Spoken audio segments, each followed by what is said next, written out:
However, U.S. President Donald Trump has cast doubt on the value of NATO. Yesterday in the Oval Office, he accused NATO members of not paying their fair share and suggested that if he wasn't sure NATO members would come to the U.S.'s defense if there was a problem. Are you thinking about making any changes to NATO where a NATO country gets attacked but they're not paying enough dues so the United States doesn't defend them? Well, I've said that to them. I said, if you're not going to pay, we're not going to defend. I said that 7 years ago. And because of that, they paid hundreds of billions of dollars. I said, if you're not going to pay your bills, we're not going to defend you. And it also went for the attack. But if they got attacked, they said, well, does that mean you won't defend us? I said, are you current or are you delinquent? They said, if we were delinquent, would you? I said, nope, I would not. Are you going to make that policy, U.S. policy, that the U.S. wouldn't defend NATO countries that don't pay? Well, I think it's common sense, right? If they don't pay, I'm not going to defend them. No, I'm not going to defend them. I got into a lot of heat when I said that. You said, oh, he's violating NATO. And, you know, the biggest problem I have with NATO, I really, you know, I mean, I know the guys very well. They're friends of mine. But if the United States was in trouble and we called them, we said, we got a problem. France, we got a problem. A couple of others I won't mention. Do you think they're going to come and protect us? They're supposed to. I have our news director, David Clement, with me now in studio for the latest on NATO. So I want to start with Meloni and her comments about Ukraine. What have been the reactions to her suggesting that protection be extended?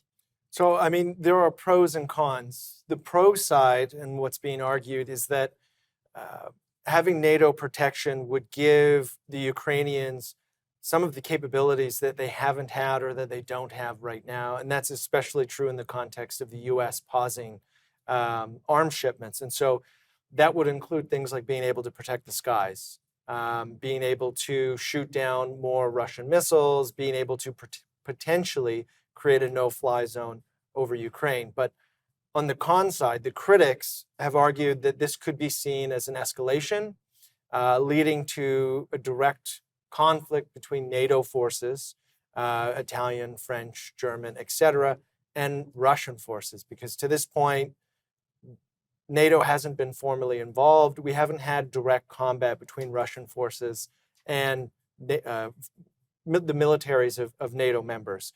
But what's really unclear is what the difference between NATO membership is and NATO protection. And I think a lot of people are still wanting answers on where do you draw the line? What is included in NATO membership that isn't included in the idea of extending protection under the NATO umbrella? And so that's one of the areas where a lot of people are still asking questions and wondering what happens next. Now, I want to go to Trump's claim that NATO members aren't paying their fair share. What countries are hitting that target?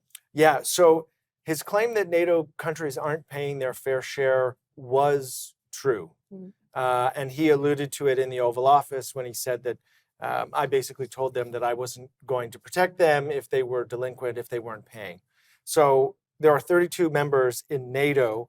As of right now, 23 of them are at or above the 2% GDP commitment. So that's a pretty significant chunk. And Trump has taken credit for that. In some senses, there may actually be some accuracy there because there was kind of a fire lit under NATO members to, quote, get their act together in response to what Trump had said previously. And so we have countries like Poland who are at 4.1%, Estonia at 3.4%, Latvia is above 2%, Lithuania is above 2%, the United Kingdom has just announced drastic increases in their spending. The Germans have done the same. So there is this collective momentum in NATO to kind of meet the moment. But for the countries who are under, there are 9 of them. One of them is Canada. We have made a commitment by 2030, 2035 to increase defense spending, and some of the Liberal leadership candidates have echoed that or wanted to shift the timeline more towards 2027. But the countries who are under right now are Belgium, Canada, Croatia, Italy, Luxembourg, Portugal, Slovenia, Spain, and Iceland. So is it true that NATO members aren't paying their fair share? It depends on the country. But the momentum is certainly going in one direction, and that's an increase on defense spending for all member states. Now, another one of Trump's comments is that he's not confident that NATO would support the United States if there were an attack or something were to happen in that sense. That would go against Article 5 in NATO, because if an attack does happen, it's NATO's responsibility to protect those members. Of course. So where is Trump's comment coming from? Well, the reaction to Trump's comment about this was not well received. And it's especially problematic because he's a New Yorker. So Article 5 has only been invoked once, and that was after 9/11. And all NATO member states, in some way, shape, or form, participated or aided in the war in Afghanistan. And so the perspective of NATO members at the time is, are you forgetting the fact that we sent arms, that we sent troops, that we had our servicemen die, essentially avenging the atrocity of 9/11? And I mean, Canada committed 40,000 troops, over 100 casualties. The French and Germans, somewhere between 4,000 and 5,000 troops over the course of that war. You also had other countries that are smaller, like Luxembourg, who committed resources and equipment.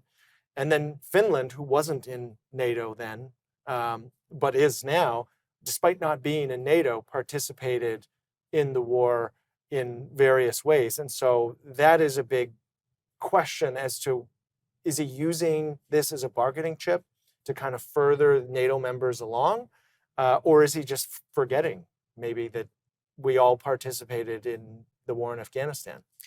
If the United States were to pull out of NATO, or if they began to pick and choose who they wanted to support depending on their defense spending, what would that mean for NATO in the future? Would that look like a complete rebuild, or would it change what Article 5 could look like, or other agreements under NATO? It would be a huge problem for NATO if the United States was firmly not going to respond solely based on defense spending, because defense spending is tough, right? It's not like you can flick a switch on and then all of a sudden meet your 2% threshold. So it does take time to rearm, to have the manufacturing capabilities, to build everything that a modern military needs.